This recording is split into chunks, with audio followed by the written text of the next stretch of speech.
itu adalah jembatan Kutai Kartanegara. Jembatan bahasa Indonesia itu sangat suka menyingkat kalimat ya.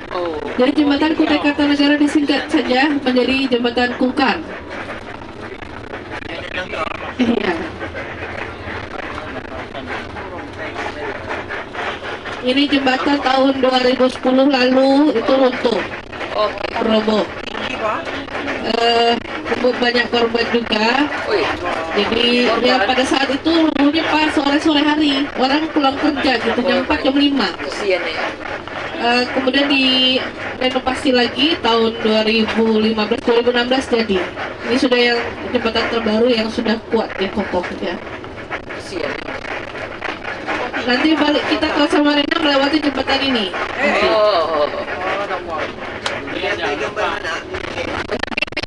Jembatannya. Tinggi aku.